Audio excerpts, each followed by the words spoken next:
whose motto is common sense politics for the people, for the planet, and for the animals, and is sponsored by the People's Health Project Incorporated. And that's an organization that helps folks in our community with their health. During the pandemic, the People's Health Project delivered food to folks who couldn't go out to get it, and also help people connect with their physicians online, because many of the hospitals, in order not to get crowded with COVID cases, were sending people home, and many people died at home because the hospitals somehow expected them miraculously to come back if they felt worse. And in many cases, they never got a chance to go back to the hospitals. So we're here tonight, and we're going to start our show with a segment on COVID, like we always do, our Stop COVID segment. And I just wanted to share with you tonight a very brief update or report. It's about the vaccines and what research has shown in terms of how efficient they are against the new variants. So let's take a listen, and then we'll talk about it.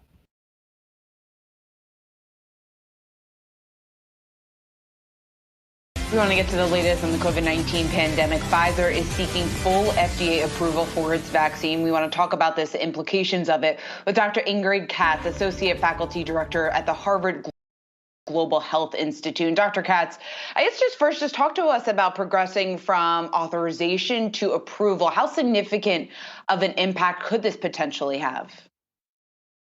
I think it's an incredibly exciting time right now in terms of where we are in our public health response. This is not where we were even a few months ago, and we are now up at 134 million people vaccinated in the United States. It's a tremendous accomplishment. And so when a drug company is asking for an EUA or an emergency use authorization, it means that they just have data from clinical trials and they need to push it through quickly, which is exactly the right thing to do in the context of a pandemic.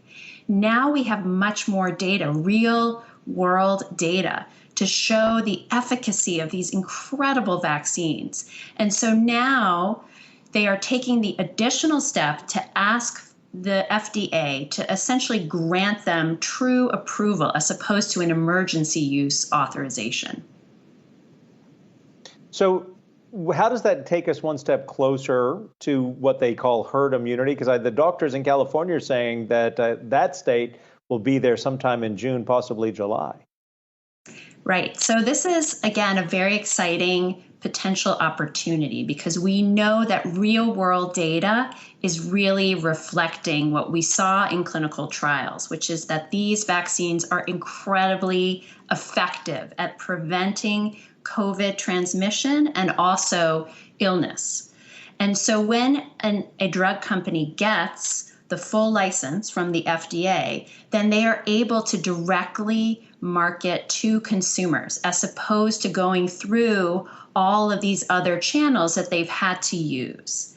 I think it also gives them an opportunity to mandate vaccination in certain settings. And so if they get this full approval, it's going to be very interesting to see what types of companies actually mandate that people get vaccinated to come back on site.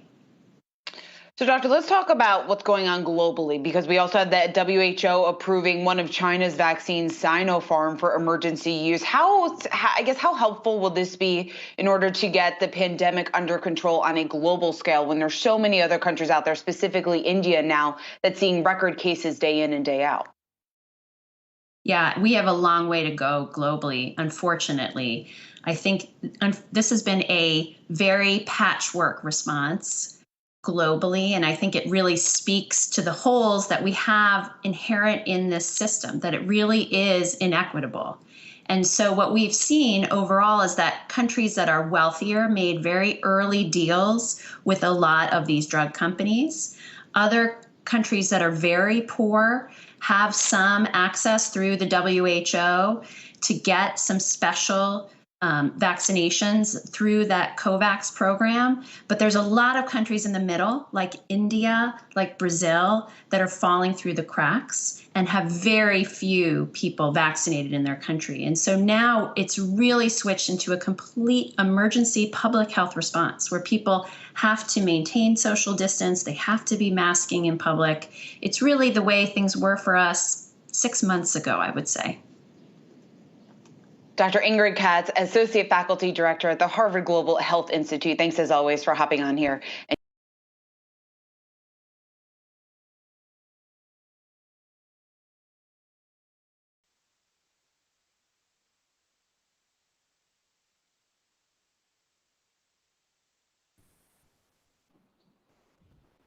Okay, so not sure, were y'all able to hear the COVID report? No, I couldn't. I never can. Okay, so Kaliris, you were able to hear it. Maybe you can share with Bill how you were able to do that. Yeah, please. You played it. Yeah, but every time he mutes it every month, I can't. He mutes me. I can't hear it. Oh. Yeah, but so you're on your phone. You're on your phone. Your computer. You're on your computer. On my computer. Well, I don't know if that happened on the computer, but when he does it when I do it on the computer, I have all kinds of problems. But when I do it on my phone, I don't have any problems. So maybe you just want to share with me what was said about the COVID report. Well, she was talking about she's a professional. She was on this news service from Harvard talking about how the vaccine folks, because now they have enough data, have millions and millions of people taking the vaccine and have enough information, now they don't need emergency authorization. And now they can offer it to anybody, any company, any institution. And then she was talking about how now that it has had millions of people take it with very few fatalities or side effects, that now companies can set it up so that if you don't take the vaccine, you're not going to be able to come back to it, right? So that's what she was talking about. Which I don't agree with. I don't agree with that on a lot of fronts. First of all, they're giving away to Johnson & Johnson. And since, when I say give it away, they're not charged for them.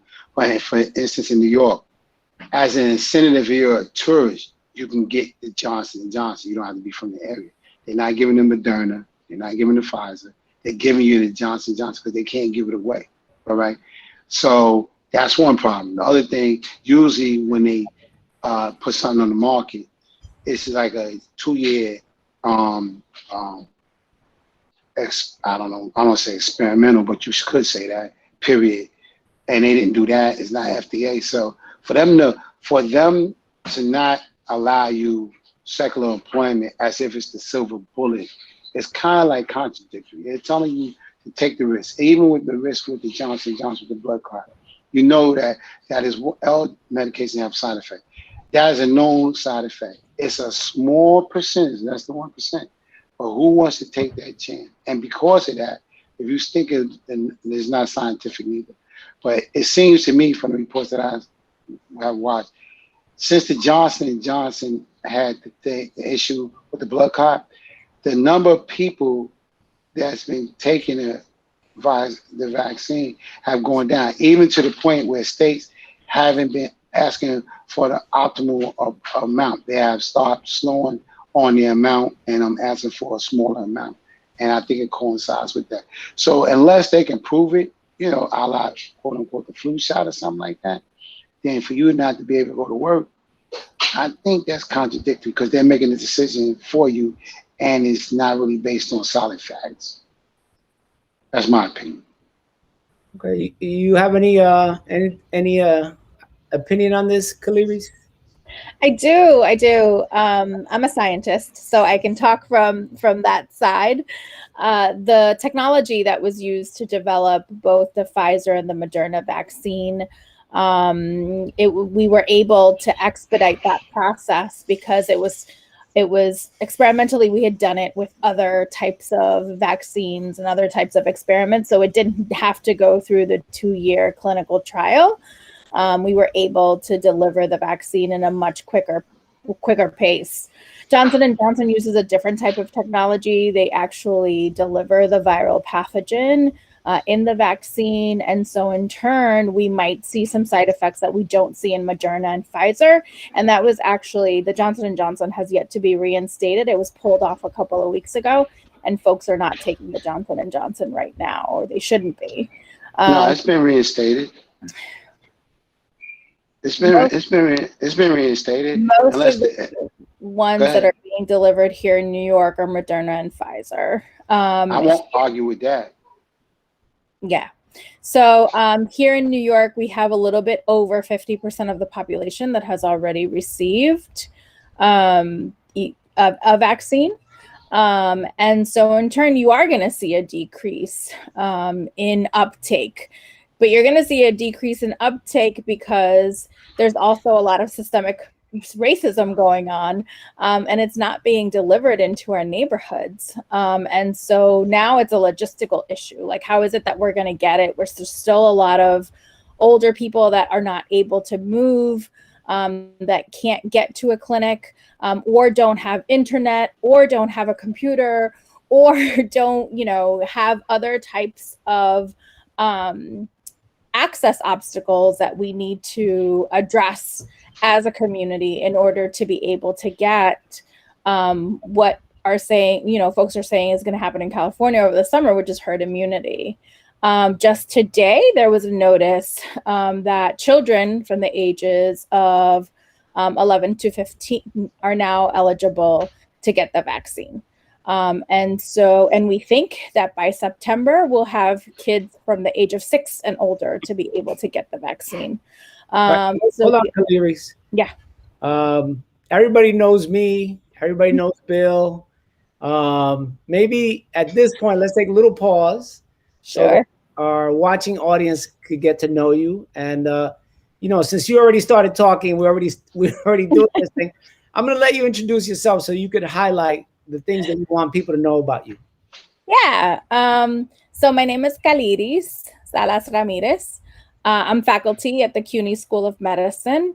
I'm a neuroscientist by training. Most of my life, I've worked on addiction during adolescence and interventions for addictive disorders. I'm also the president of the Community Education Council here in East Harlem. And I'm part of different education advocacy groups like New Yorkers for Racially Just Public Schools, Black Lives Matter at Schools, Parents for Responsive, Equitable, Safe Schools, and New York City Opt Out, which basically supports parents in understanding the rights that they have and opting out of state tests.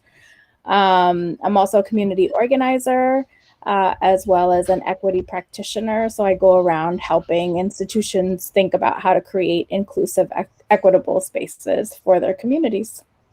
That is an amazing introduction. I don't think I could have done any better.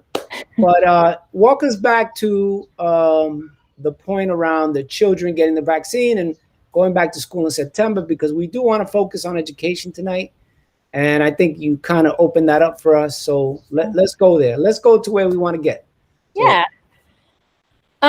So there's a big question right now, as in how are we going to bring students back into school buildings? This last year, what we've seen is that 60 to 65% of families have chosen to be fully remote, and or have chosen to not go into school buildings, even when getting options to go back into school buildings.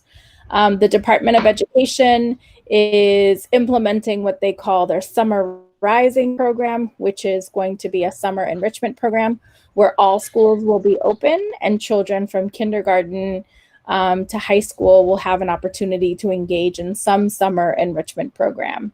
The idea behind that is to start getting kids into buildings, rebuilding trust, connecting with teachers, connecting with principals. And so part of their day is going to be focused on academics, but the majority of their day is going to be some sort of enrichment program through different community-based organizations. And then school will fully reopen as of September 13th. There's a lot of debate of whether there's going to be some form of remote option for parents. People have different opinions around that. But what we do know is that our communities, the communities that are composed of mostly Black, Brown, Latinx immigrant communities, have decided to keep their children home. A lot of it is because we live in multi-generational homes. A lot of it is because we're the essential workers and need some sort of consistency, and the remote option has provided consistency for families. And some of us don't have access to healthcare. Some of us are concerned about, what kind of information are they going to request from us at hospitals? If you don't have citizenship status, what does that mean for you? So there's a lot of questions in our communities as to whether we're going to actually go back into school buildings, and what is it that schools need to do to keep children safe.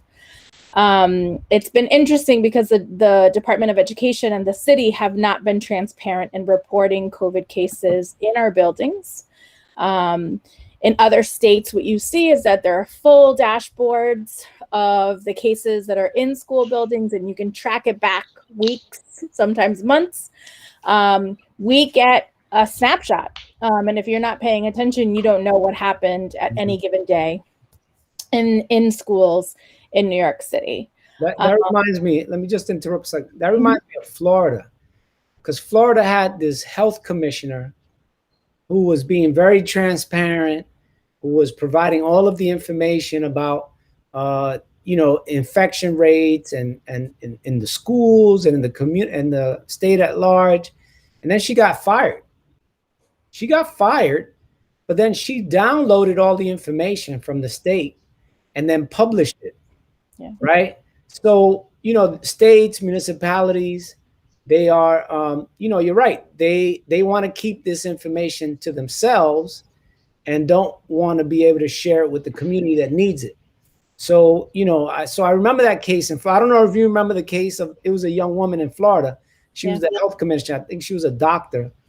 And, because she wanted to bring the information out, showing that the rates were going up, which was accurate, she lost her job. She wound up losing her job.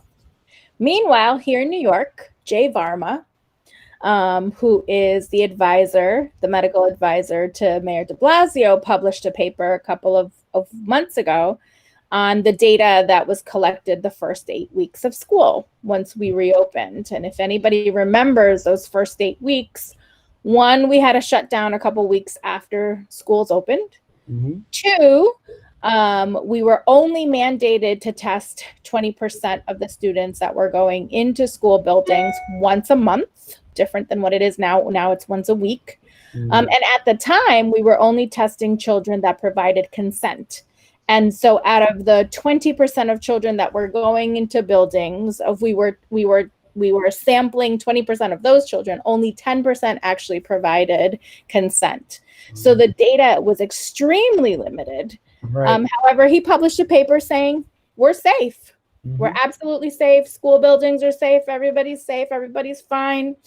He did see an increase in positive cases in teachers, of which he stated, well, that's because we're testing them more often. Mm-hmm. And so we're able to detect this. I will also say that the people that go into school buildings are already pre-screened, right? So you can't go into a school building if you're showing any sort of symptoms and signs related to COVID.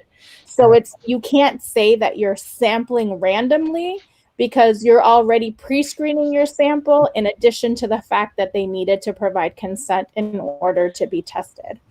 And so his publication that was actually accepted in the Annals of Pediatrics was false. It's a false pretense.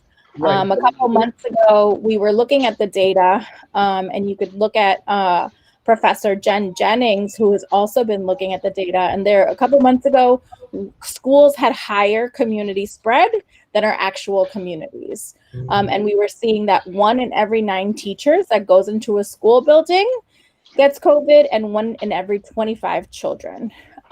That has since gone down, and right now we're at the same level of community spread. But there was a moment that we were not looking out for, and that the Department of Education was lifting safety restrictions during that time, where we were in a predicament and nobody was paying attention to that. And so that a lot of that is why we really need to have an intentional conversation about how schools will be dealt with come fall. Right. And I just want to bring this up because sometimes folks put comments in the chat, and it's going a little further back to the original part of the show. But Jose says, while the rich are always trying to deceive us, in this case, they need a relatively healthy working class to get the economy back on track. The right wing is spreading a lot of misinformation about the vaccines to derail the Biden administration. So whatever disagreements we have with the Democratic Party in this case, we want our community to be vaccinated, not to believe the right wing lies. So that was, I guess from the beginning of the show when we were talking about vaccines.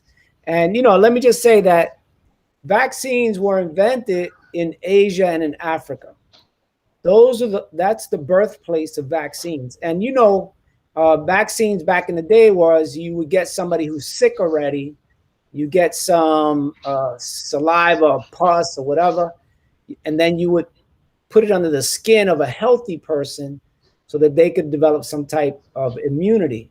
So, it's not wasn't as developed as it is now, but and when they did that, there was always, including with smallpox, which killed about a third of its victims or more. If you're Native American, it'd be maybe 80% of its victims, 90%, which is one of the ways the Spanish were able and the Europeans were able to conquer the Americas, was when they brought their germs, Native people didn't have immunity. And so they succumbed to smallpox, which is kind of like a biological warfare. But, Europe was late and US was late to this whole vaccine thing. But even in Africa and Asia, there was a 5% chance that you could still die from the illness after getting vaccinated. So vaccines have been for thousands of years part of at least our cultures, Asian and African cultures, combat disease. But, but there's always the question of, well, who's producing them and why are they producing them and so on and so forth. Because, I've talked on this show because we live in a neoliberal capitalist society. They always look to the market for solutions. And incorrectly, they teach us that the market always provides the solution. But in this case, and so instead of instituting public health measures like testing, tracing, quarantining, what they decided to do was to forego that. And, I always recommend this book to everybody. It's called How to Survive a Pandemic by Dr. Michael Greger. And in this book, he talks about, he put this out April last year, is a second edition. He had put it out years before. And he talks about around 300,000 deaths before a viable vaccine can come out, because the testing on the mRNA was already ongoing. And then when COVID came out, they decided to then adapt it to this current virus. But, even in this book, and he's not like a big shot, like he's not like in government or anything. He's just a doctor, and he promotes vegan lifestyle, vegan eating. And even he knew that they were not going to implement the public health measures to stop COVID, which is what China did, which is what Vietnam did, which is what Australia did, which is what New Zealand did, Singapore, Taiwan, South Korea, Japan. And then they added the vaccine to their public health measures, right? So in the graph earlier, the doctor was showing, where the vaccines had been used. And in China, where they've controlled COVID, they're still using vaccines. They've developed their own vaccine, the Sinovac vaccine. Mm-hmm. And in Cuba, they've developed a vaccine, and Sputnik is developed in Russia, right? So vaccines are a part of public health control of pandemics. I mean, it's historical. what the real crime in this country is that they only depended on the vaccines, and they allowed over 500,000 people to die, with more still dying today, right? So that's a real crime against humanity. And, you know, it's like Jose was raising the business community. They want people to go back to work, whether it's safe for them or not, you know, it is not the priority. The priority is for everybody to go back to work. So, and in this case, if the workers need to go back to work, then their kids need to be somewhere while that worker is back at work. And I know that we had a guest on here. Her name was Tanisha. We had Susan on here. They were part of a rally on May Day that you and other folks in your group organized. Yes. Maybe you could tell us a little bit about that, and what group was it that actually organized that event? Yeah, so let's see. So a couple months ago, a group of white moms from Inwood decided to start what they call the Keep New York City Schools Open. They have a website. They've hired an advertising agency to elevate their posts and to elevate their message that they want our schools to be fully reopened with no restrictions. And so they've been trying to galvanize, and they've been trying to say that this is very much important for Black and Latinx communities, because Black and Latinx children are being left behind. And so they have had a really hard time recruiting our communities to stand with them. Mostly because our communities are making informed decisions in keeping their children home. And so what they've done is that they partnered with the Harlem Jets, a pay-for-play sports group, and with an organization called About You. It's a nonprofit organization, but it's attached to Capital Prep, which is Steve Perry and PD's charter school. And if you look at the board of About You, it's very much composed of Wall Street, white folks from Wall Street that are, you know, trying to figure out how to get their tax write-off. And so they decided to have a rally here in East Harlem, which was incredibly upsetting. They were demanding 5-day instruction in schools. And they were demanding that the safety restrictions be lifted so that all children go back to schools. They were also demanding all teachers to go back into school buildings, very upset about teachers having medical accommodations, very upset about teachers that are currently vaccinated that are still engaging in remote instruction. They should be in schools. Very upset about Zoom in a room, what they call Zoom in a room, which is what a lot of high schools have had to do because so many students are engaging in remote instruction. And so they came here to East Harlem, where, again, 63% of our students are fully remote, where our schools our K-8 schools are open for 5-day instruction. All children are in school. All children that want to be in school buildings are in school buildings. And they have not been limited in terms of when parents can opt into in-person instruction. We have allowed for families to make that decision whenever they were ready and whenever they felt their child needed to go back into a school building. So there was no limitation. And therefore, we felt like these women that were organizing did not represent our community. And so New Yorkers for Racially Just Public Schools, New York City Opt Out, Black Lives Matter at Schools, Press NYC, the MORE Caucus of the UFT, the Coalition of Asian American Children and Families,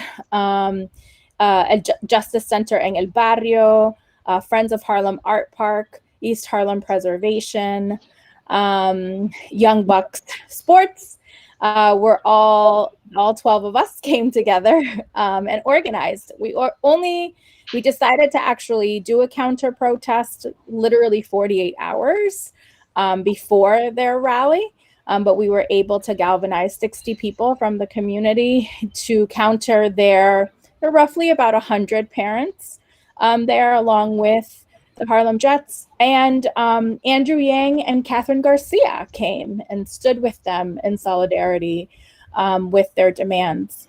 So we had all community members speak. We had about 12 community members speak about how it was absolutely absurd for these people to use these Black and brown children as props. And that's literally what they did. There were families there ready for practice. They were taking their kids to practice.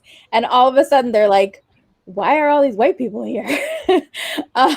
Where they set a podium in the back of the field. And that's where Andrew Yang and Catherine Garcia stood with these white parents that are not from Harlem to advocate for what they thought is conducive for their families. And so the struggle is, of course, you're not coming into our neighborhoods advocating for us to get access to vaccines.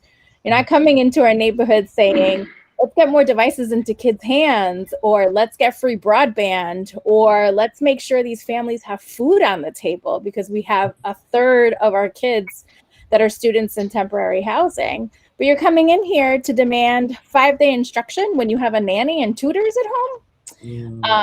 And so we made sure that they understood our message. We talked to parents that were in line getting their kids ready for practice, who had no idea what was going on, who were like, yeah, no, like we want to hang out with you guys. And so we were out there for about 2 hours, just making sure that we sent our message loud and clear and made sure they never came back. Wow, nice. I mean, the Harlem Jets is a well-known sports organization, and I'm thinking their connection might have been through the donors. Yeah. Because that's, I used to work for a nonprofit organization, and you have to be in the good graces of the donors in order to continue your programming and your salaries and so on and so forth. Yeah. So I could definitely see that kind of connection. Bill, let's go to Bill, and then we're going to invite Brenda to intro herself. We've had some technical difficulties in getting on. Every time I try to get her on the screen, she gets dropped. Thank God. What is it, Bill? Alhamdulillah, right? Praise God. Yeah. Able to get on. Yeah. And so go ahead, Bill. All right. I got a couple quick points that I want to go back to in regards to some of the stuff that. Are you a professor or a doctor? What's your title? Yeah, I have a PhD in neuroscience. All right, to the professor. And I'm a professor. All right. So is COVID related, and one is Black Lives Matter. The latter question I'm gonna ask first is, you talked about Black Lives Matter. I would like for you to tell me, what does that look like in school? You talk about school related, so I would like for you to expound on that. But before you do that, I'd like for you to go back to the COVID question, because you talked about the Moderna and the Pfizer, and how they were able to put that on the fast track, and they were able to do away with the 2-year clinical trial, which is normal. So my question is twofold. What is the purpose, even though I think I know this answer, but I'll let your expertise lead. What's the purpose of the 2-year trial? And based on the purpose of the 2-year trial that they always implemented, why would they forego it? And it's my belief that the FDA did not approve it. So I would not knock anybody for what decision they made. But I'll go back to my original statement, is for people to make a decision based on people's decisions, based on those facts that they stepped away from, that they were good for all these decades, and all of a sudden, because we got a pandemic that got out of hand, that now we're saying that we're swearing by it, but the criteria to approve vaccine, we loosened it, so to speak. So again, my question is, what is the original reason for the 2-year trial period, and why did we waive it? And is it FDA approved? Yeah, totally valid. The vaccine. Before you, I want to give Brenda the opportunity, because she's worked so hard to get on tonight. We've been doing this thing. Ernestine wasn't able to get on. Brenda, if you notice, we spoke to her when we went backstage, and then she got dropped and wasn't able to come back on. But Brenda, maybe you could do a little intro yourself, so that I don't know if you know Khalidis, or if y'all know each other. We don't. And then we'll get to Bill's question. Okay. So no, we don't know each other, but I've seen her in settings where they were dealing with education, and the ending of Mayoral Control. I think that's where I met her at one of those things. So my name is Brenda Walker, and I am a part of one of the founding members of the Coalition for Public Education. We were founded in 2009. A bunch of us groups got together and just said enough was enough. We wanted to put an end to Mayoral Control. So we got together, and these are my comrades right here. We were all together in this coalition. You know, we had our changes and differences, whatever, but we still tried to stick it out as long as we could. But, you know, we still brothers and sisters in the struggle. We're going to always be that no matter what, you know. So, Thank you. So right now, I myself and Muba Yara Falani, we are the co-chairs, and we're continuing on with parental advocacy. We do our Parents Taking the Lead workshops every, usually quarterly. We try to keep them going. Now we're going to try to keep them going more and more since we have the Zoom platform, and it's a little easier to get. It's easier to get, you know, people to get in the Zoom room as opposed to come to an event because for various reasons, no babysitter or working two jobs and just don't have the time for whatever reason it is. So that's what we've been working on, myself and Muba, and we also working with, guess what, y'all? We getting the gang back together again because we started this this new group, a new coalition, the Coalition to Finally End Mayoral Control. So we're at it again. We put the team back together. So, we know it's going to be a big fight because the challenge, of course, is all of these people now coming into city government as, new legislatures rather. And so we don't know what we're dealing with. We know the prior folks that we were dealing with, they were basically saying, oh, just give it to the mayor. It's a different mayor. He's different from Bloomberg. Yeah, okay. And, so let's give him a chance, rather, it was just sickening. It was really sickening to watch each one of them acquiesce in their power to say that their mayor, de Blasio, should have control over the schools. So, so here we are again.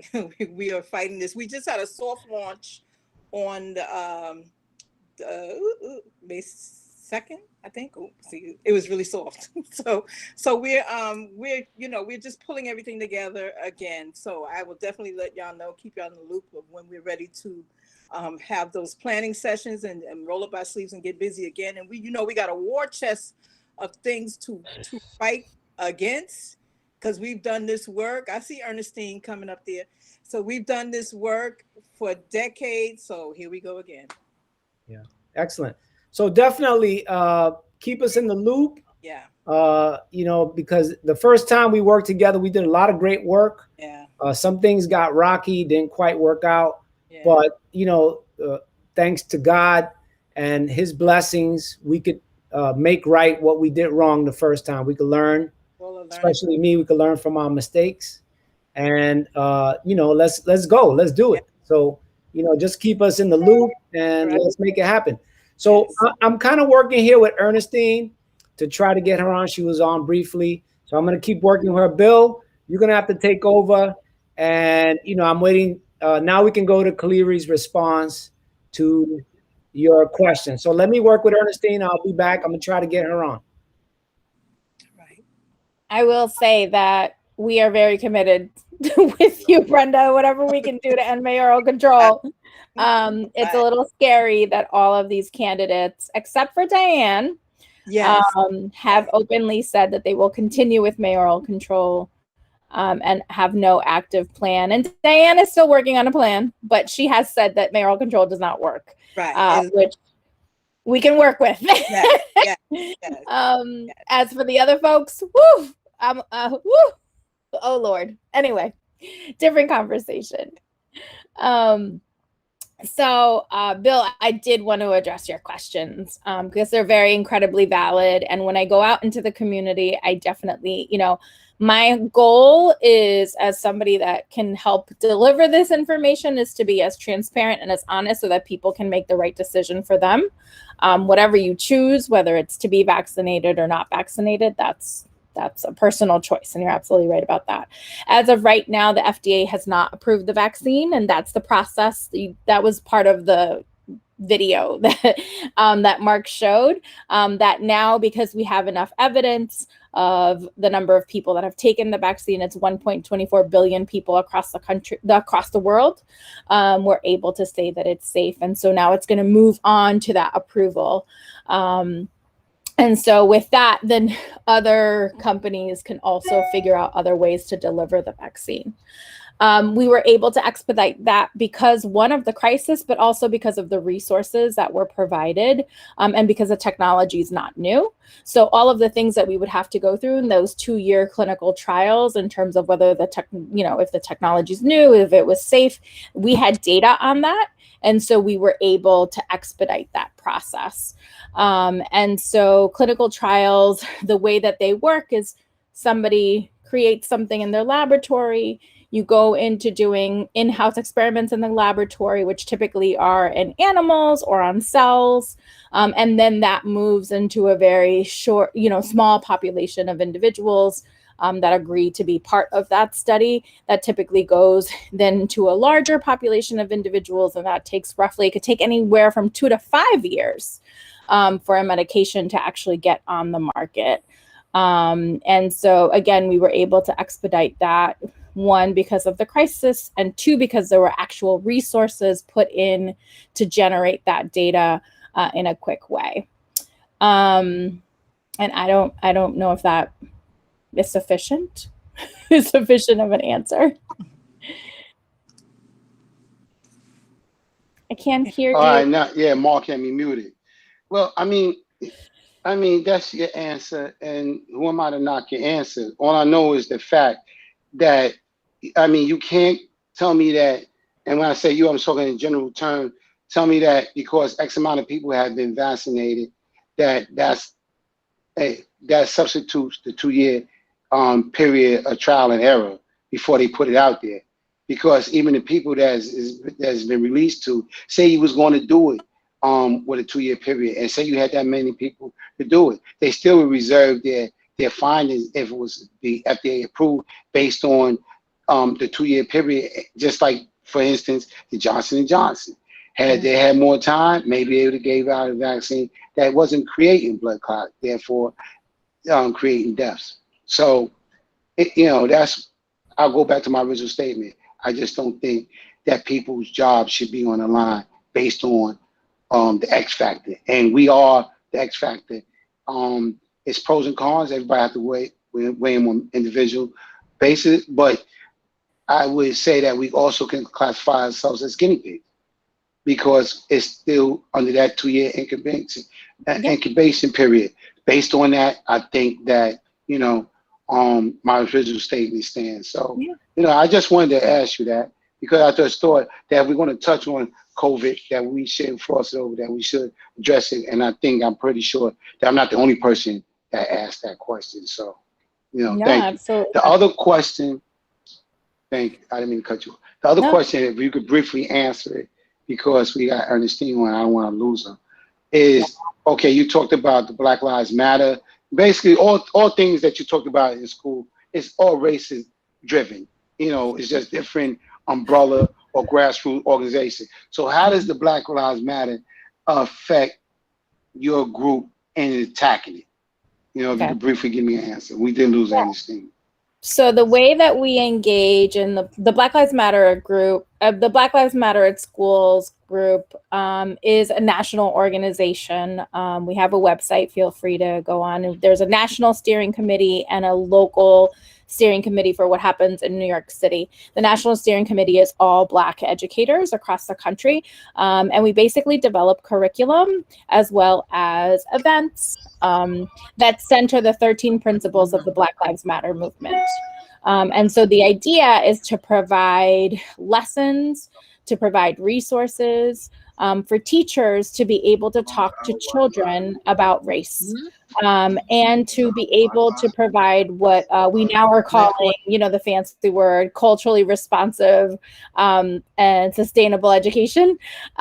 We actually approach it and center it on Black joy.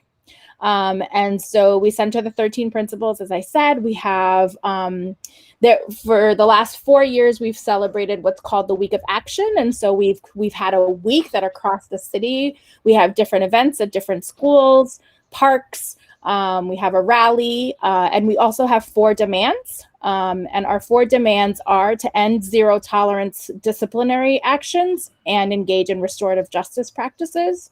We asked the Department of Education to hire more counselors and less cops in schools. We also are asking the Department of Education to implement ethnic studies in all schools, as well as to hire more Black teachers.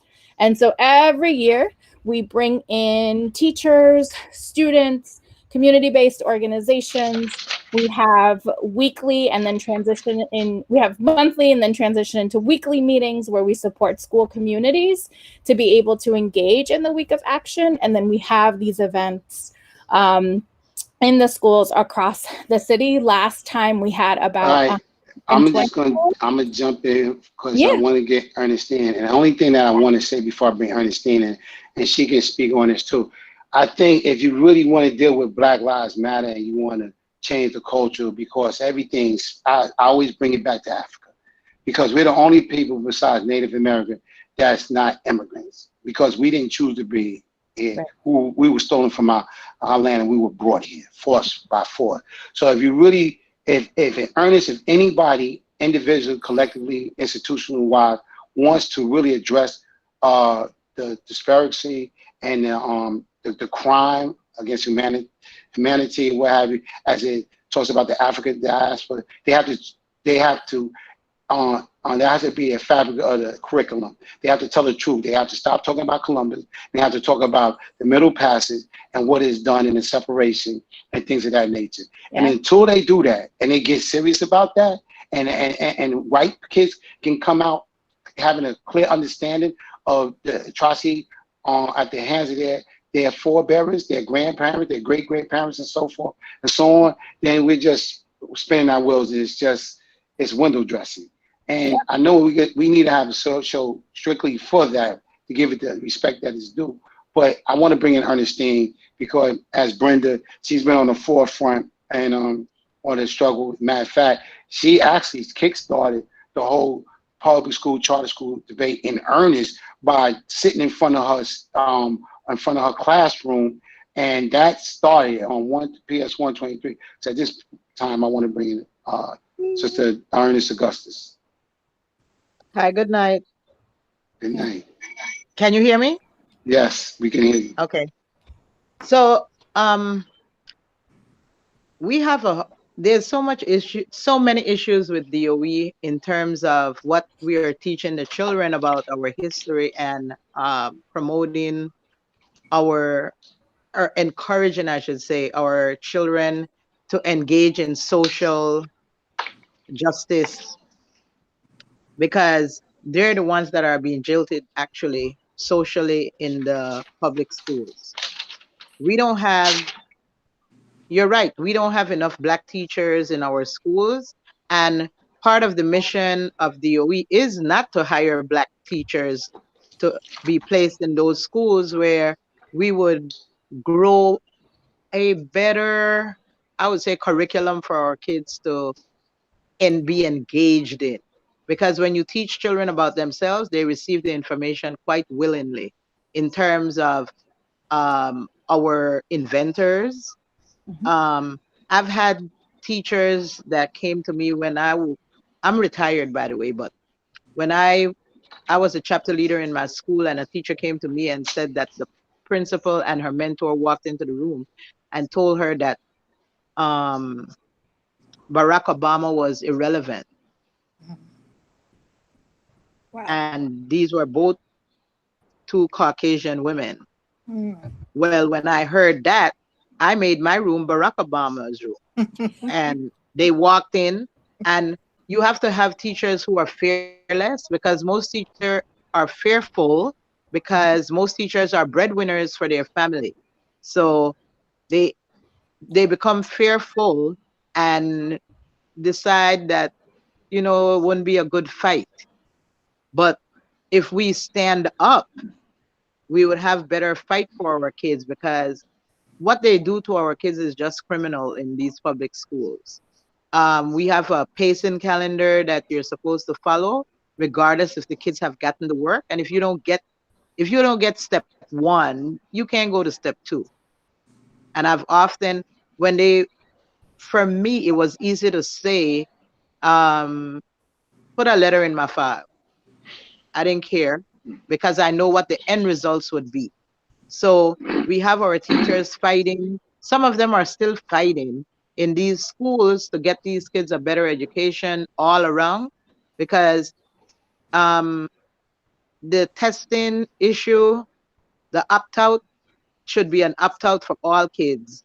We don't need to test our kids to see if they should be promoted.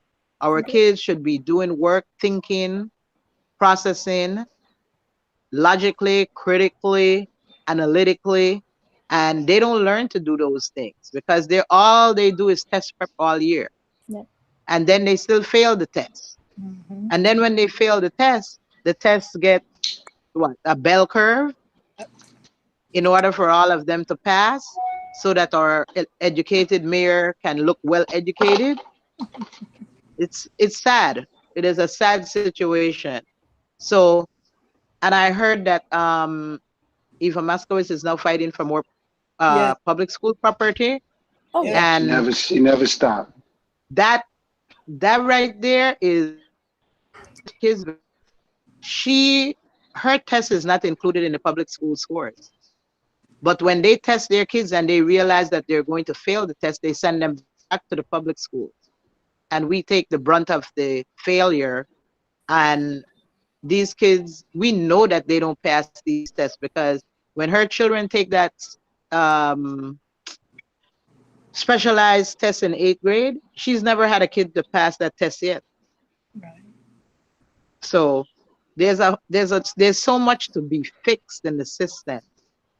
Um, Professor, that is who I I would love your information, because I'd love to have a conversation with you Yeah. about the opt out, about the charters, about all of it, because I'm basically, well, I'm doing something for myself, but in terms of education, I look at the kids in my community since the pandemic, and I know that they're not learning anything, because Yeah. I know they're not doing any work. I see them in the street during school time, and I ask questions, but you know, if your mayor tells you publicly that you're going to be promoted, whether you do work or not, I wouldn't do any work either. And that's the message. Our messaging to our students it's very wrong. Yeah. And they're the only ones that's going to punish when they take that test, standardized test, next year. Yeah, well, we have to continue to get rid of those. Well, we know, first of all, we know the standardized tests were created during the eugenics movement. Right. And as you stated, the bell curve, that was the name of those studies, where my people decided to run studies to suggest that only white affluent kids could have high IQs. And that's Yes. the system is based off of. And so, Mhm. these tests are given intentionally to our children. Right. They're biased towards Black Latinx children. They're biased towards children that have IEPs, our English language learners. They want to keep our English language learners and our immigrant children in the system. Mhm. They make it incredibly hard for them to even come out and go into Because it's about money. It's about absolutely, money. And if we teach the absolutely. kids about the money part of it, because I was a special ed teacher, by the way, and what I did was I showed the children how much money the school get for them, and then I walked them around the building and asked them, "Do our classroom don't have what the regular classrooms have? Mhm. Why not?" Yeah. And then they'll get mad, and I said, "Don't get angry. Start using the paper and the pen, because that's how it Yeah. changed." Let me jump in for a minute because we're almost embarking on the 9 o'clock hour. So I just want to give everybody 1 minute to sum up anything that they want to say. So, and I'm gonna be the person, the timekeeper. So, who wants to go first? You got 1 minute. Okay. Well, I'm going to jump in and say the launch that I talked about was on May 5th. I'm sorry, I should have made it. It was Cinco de Mayo, so that was Okay. that date. So to join us, to take a look at our website is www.nycmayoralcontrolnot.org. So that's the new coalition to finally end mayoral control. 20. Right. Yeah, Can you 2020. put that in the chat? You can put that in the chat too, right, Brenda? Yeah. I don't think This my. way, How do I do this now? Oh, you just gotta hit at the bottom where it says send. Hit that, and the keyboard should come up. And you type that in, and then hit send. I'm not even All right. seeing it. And Brenda, I will say this: when the last when De Blasio ran, he ran saying that he was going to continue to have mayoral control. They Yeah. all say that. Don't want So it. you know, it's been an upward battle, so it's Right. constant. Right. And I So also Mark put it. Don't worry about it. Mark put it in the chat. All right. So you're covered. I also want to say that we meet this group coalition, the Coalition for Public Education. We meet every second and fourth Sunday on Zoom. Sunday night, 7 o'clock. We talk everything education. The link is 840-8279-1517. I'm sorry, my hands are not working today. What time on Sunday? From 7 to 8 every night. I'm sorry, every second and fourth Sunday, not every night. All right. And then okay. Coalition, you can reach me if you need more information at coalitionforpubliced.com. Okay. Thank you. All right, thank you. Next, Professor, you would like to go? Sure. You got 1 minute though. Sure. Just look up New Yorkers for Racially Just Public Schools. We're pushing all mayoral candidates and city council candidates to create police-free schools. We want to end mayoral control as well. We want to make sure that we have culturally responsive education. We want to make sure we have ethnic studies in our schools. We want to make sure that our children are supported, but that they also have voice. So to also include youth and parents and governance, in order to have integrated and inclusive schools in our communities that have the resources that they need. This year is going to be the first year that fair student funding is given 100% to all of our schools. So it's time that we demand the city council to pass a budget that funds our children and their needs. Okay. All right, thank you. And I like what you said, because earlier you said less police. Now you're saying no police. And I'm for that. Yeah. All right, thank you. Let's stay with the not the less, but the no. And caps. Ernestine, you got 1 minute. You want to sum it up? Well, I just wanted to maybe I can become a little bit more involved, because since I retired, I haven't been doing anything. So I'll collect all the information and try to reach out some more, and maybe attend a little bit more meetings and things like that. Yeah, I think I'd like to do some school visitation, because that's where you can find the crime. That's right. That's great. And one thing that Ernestine did talk about on May Day, if I will, somebody talked about the children. She said, what about the teachers? And that's true. And that's something that the professor talked about too. And one of the things is that they're getting rid of the black teachers and the teachers of color and the teachers that's born and raised in the Harlem community. So we have to look back on that too. So I think moving forward, because we're on the 9 o'clock hour, I want to thank everybody. And I think moving forward, we definitely have to have y'all back on. I'll talk to Mark maybe as soon as next week to talk about education, because education, that's a show all into itself. But we put a lot of topics in, but we knew we wasn't going to get to all of them. But education in earnest, we need to really address that. So I'm going to thank you. And as in closing, unless Mark, you want to come in and say anything, you can by all means. I'm going to say if he comes in. If not, I'll close up. All right. Yeah. Well, the problem is, Bill, that for me to come on, I got to bring you all. Okay. So nothing. I just want to thank everybody for being here tonight. And don't forget that on May 19th is Malcolm X's birthday. And there's going to be two marches. One is going to be coming from 125th Street and Old Broadway. There's a mural of Yuri Kochiyama and Malcolm X. They have the same birthday. They were great collaborators. They worked together. A big show of Asian and African American unity. And then it's going to connect with December 12th movement and other groups that on a yearly basis, they shut down 125th Street in honor of Malcolm X. And the two marches are going to come together. It's going to be a big unity march on May 19th during the day. And we were announcing it last week. We're announcing it this week, and we will announce it again. In fact, next week, Bill and other folks, we have folks who are organizing that May 19th event. They will be on this show. So it's going to be a really important show. And I want to thank everybody. And please, we're going to get back to you because we do a weekly show. So we have a lot of time to talk to people. So I want to thank everybody. And I just want to end with all power to the people. Power to the More people. power to the people. All right. Good